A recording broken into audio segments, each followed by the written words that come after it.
নমস্কার বন্ধুরা, সকলকে আমার চ্যানেলে স্বাগত। গত 16 মে 2025 মহামান্য সুপ্রিম কোর্টের তরফ থেকে রাজ্যের সমস্ত ধরনের সরকারি কর্মচারী এবং সমস্ত ধরনের পেনশনার এবং ফ্যামিলি পেনশনারদেরকে 25% ডিআরএস অ্যালাউন্স, যেটি পঞ্চম বেতন কমিশনের অন্তর্গত, সেটি আগামী 6 সপ্তাহের মধ্যে প্রদান করার জন্য রাজ্যকে নির্দেশ দেওয়া হয়েছে। এবং এই নির্দেশের পর এই ডিআরএস অ্যালাউন্সের এরিয়ার প্রদান নিয়ে বেশ কিছু সমস্যা এবং তাদের সমাধান কিভাবে হতে পারে তাই নিয়ে আমার আগের ভিডিওগুলিতে বহু সরকারি কর্মচারী এবং বহু পেনশনার বা ফ্যামিলি পেনশনাররা প্রশ্ন করেছেন বা কমেন্ট করেছেন। আজকের ভিডিওতে এই ডিএ এরিয়ার প্রদান নিয়ে যে সকল সমস্যাগুলি আসতে পারে এবং তার সহজ সমাধান কি হতে পারে সমস্ত সরকারি কর্মচারী এবং পেনশনারদের ক্ষেত্রে, তাই নিয়ে বিস্তারিতভাবে আলোচনা করব। ভিডিওটি অত্যন্ত গুরুত্বপূর্ণ সকল এমপ্লয়ি এবং সকল পেনশনারদের জন্য, তাই প্রথম থেকে শেষ পর্যন্ত অবশ্যই ধৈর্য সহকারে দেখবেন এবং ভালো লেগে থাকলে অবশ্যই একটি লাইক করবেন এবং সকলের সঙ্গে শেয়ার করবেন। আর সেই সাথে এই চ্যানেলে যদি প্রথমবার হয়ে থাকেন এই রকমের ইনফরমেটিভ ভিডিও আরো দেখার জন্য যারা এখনো পর্যন্ত চ্যানেলটিকে সাবস্ক্রাইব করেননি তারা অবশ্যই চ্যানেলটিকে সাবস্ক্রাইব করে নিতে ভুলবেন না। তাহলে চলুন আমরা বিস্তারিত জেনে নিই। আমার আগের ভিডিওগুলিতে সব থেকে বেশি সংখ্যক যে প্রশ্নটি করা হয়েছে এমপ্লয়ি এবং পেনশনারদের তরফ থেকে, সেটি হলো এই 25% বকেয়া ডিএ এরিয়ার কারা পাবেন। আমি এর আগের ভিডিওগুলিতে বারবার এই নিয়ে আলোচনা করেছি। সেটা হলো 1/4/2008 অর্থাৎ 1 এপ্রিল 2008 থেকে 31/12/2019 এই সময়কালের মধ্যবর্তী সময়ে যারা রাজ্যের কোষাগার থেকে বেতন বা পেনশন বাবদ ডিআরএস অ্যালাউন্স বা ডিআরএস রিলিফ পেয়েছেন তারা প্রত্যেকেই এই এরিয়ার পাবেন। অর্থাৎ এক কথায় বলতে গেলে এই সময়কালের মধ্যে যারা এমপ্লয়ি হিসাবে ছিলেন বা যারা অবসর নিয়েছিলেন বা যারা পেনশনার হিসাবে ছিলেন, তারা পেনশনের ক্ষেত্রে ডিআর প্রযোজ্য হয় অর্থাৎ ডিআরএস রিলিফ, এবং এমপ্লয়ীদের ক্ষেত্রে ডিএ প্রযোজ্য হয়। যারা যারা পেয়েছেন তারা প্রত্যেকেই কিন্তু এই এরিয়ার অর্থাৎ 25% ডিএ এরিয়ার পাওয়ার জন্য যোগ্য। এবার এর পরে যে ম্যাক্সিমাম প্রশ্নটি করা হয়েছে সেটা হলো 2008 থেকে 2019 এই মধ্যবর্তী সময়ে, অর্থাৎ এক্ষেত্রে বলা ভালো 2008-এর 1 এপ্রিল থেকে 2019-এর 31শে ডিসেম্বর এই সময়কালের মধ্যে যদি কেউ চাকুরিরত অবস্থায় মারা গিয়ে থাকে, তাহলে সেক্ষেত্রে তার যে ফ্যামিলি পেনশনার বর্তমানে পেনশন পাচ্ছেন, সেই ফ্যামিলি পেনশনার কি এই এরিয়ার পেয়ে থাকবেন বা পাবেন? এর উত্তর হলো অবশ্যই পাবেন। এক্ষেত্রে চাকুরি জীবনের এরিয়ার, অর্থাৎ সাপোজ ধরুন উনি কয়েক বছর চাকরি করেছেন এবং সেই চাকুরি জীবনে তার যে ডিআরএস অ্যালাউন্স তিনি পেতেন অর্থাৎ এরিয়ার বাবদ সেটা পেতেন, এবং তার মারা যাওয়ার পর অর্থাৎ সাপোজ ধরুন তিনি 2015-তে মারা গেছেন, 15 থেকে 19 সাল পর্যন্ত এই সমস্ত কিছুর এরিয়ার তারা সমস্ত কিছু এরিয়ার ক্যালকুলেশন করে সে ফ্যামিলি পেনশনারকে দেওয়া হবে। এর পরের ম্যাক্সিমাম যে প্রশ্নটি এসেছে সেটা হচ্ছে যারা 2008 থেকে 2019 এই মধ্যবর্তী সময়কালের মধ্যে যে কোনো বছর অবসর নিয়েছেন তারা কি পাবেন এবং তারা পেলে কি করতে হবে? এর উত্তর অবশ্যই পাবেন। আমি এর আগের ভিডিওগুলিতে বারবার বলেছি 2008 থেকে 2019-এর মধ্যবর্তী সময়ে যারা অবসর নিয়েছিলেন তারাও পাবেন, এবং সেক্ষেত্রে তারা প্রথমত 1 এপ্রিল 2008 থেকে যে কয়েক বছর বা কয়েক মাস চাকরি করেছেন সেই চাকরির সময়কালের জন্য যে এরিয়ারটা তার জন্য প্রযোজ্য, সেই এরিয়ারের জন্য তাকে যেখানে চাকরি করতেন যে ডিপার্টমেন্টে, সেই ডিপার্টমেন্টে যোগাযোগ করতে হবে, এবং তার পরের সময়কালের জন্য পেনশনের জন্য তাকে ট্রেজারিতে যোগাযোগ করতে হবে। অর্থাৎ ফর এক্সাম্পল তিনি ধরুন 2012-তে অবসর নিয়েছেন, তাহলে 1 এপ্রিল 2008 থেকে 2012 পর্যন্ত তিনি চাকরি করতেন, তাহলে এই চাকরি করার সময়কালের জন্য তাকে যে ডিপার্টমেন্টে তিনি চাকরি করতেন সেখানে যোগাযোগ করবেন, এবং 2012 থেকে 2019 এই সময়কালটা তিনি অবসর নিয়েছিলেন, তাই এই সময়কালে পেনশনের এরিয়ার হিসাবে তাকে ট্রেজারিতে যোগাযোগ করতে হবে। আশা করি ব্যাপারটি বোঝানো গেছে। এবার দেখুন এর পরের যে প্রশ্নটি ম্যাক্সিমাম লোকে করেছেন সেটা হলো ফ্যামিলি পেনশনার যদি মারা গিয়ে থাকে তাহলে এই বকেয়া এরিয়ার কে পাবেন?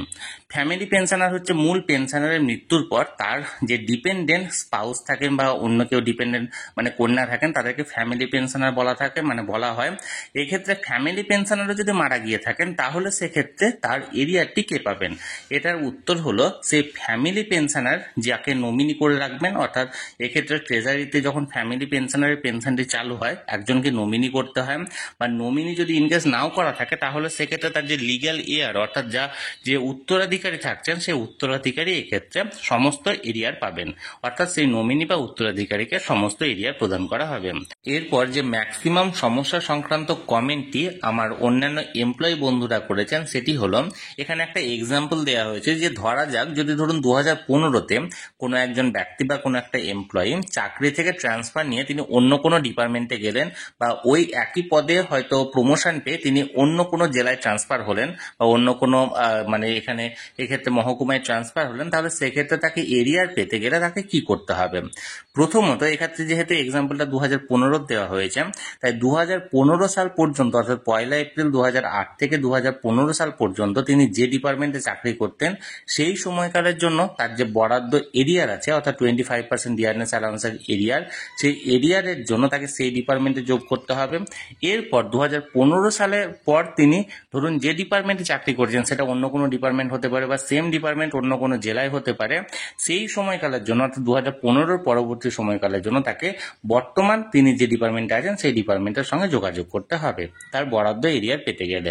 এবার দেখুন এরপরে যে প্রশ্নটি এসছে বা কমেন্টটি এসছে সেটা হলো, কোনো শিক্ষক বা শিক্ষিকা যদি 2014-তে, এখানে একটা এক্সাম্পল দেওয়া হয়েছে যে 2014-তে অন্য কোনো বিদ্যালয়ে ট্রান্সফার হন, সেক্ষেত্রে তাকে কি করতে হবে? এক্ষেত্রে তিনি হয়তো প্রধান শিক্ষক হয়ে গেলেন বা অন্য কোনোভাবে ট্রান্সফার হয়ে অন্য জেলা থেকে নিজের জেলায় এলেন, সেক্ষেত্রে তাকে কি করতে হবে? সেক্ষেত্রে তার করণীয় হচ্ছে তিনি বর্তমানে যে বিদ্যালয়ে চাকরি করছেন সেই বিদ্যালয় থেকে তাকে তাতে প্রাপ্য এরিয়ারের হিসাব করতে হবে। এবার দেখুন এর পরবর্তী যে প্রশ্নটি বা কমেন্টটি এসছে সেটা হলো, যারা ওই সময়কালের মধ্যে অবসর নিয়েছিলেন তারা কি এই এরিয়ার বেনিফিট গ্র্যাচুইটি বা লিভ এনক্যাশমেন্টের উপর পাবেন?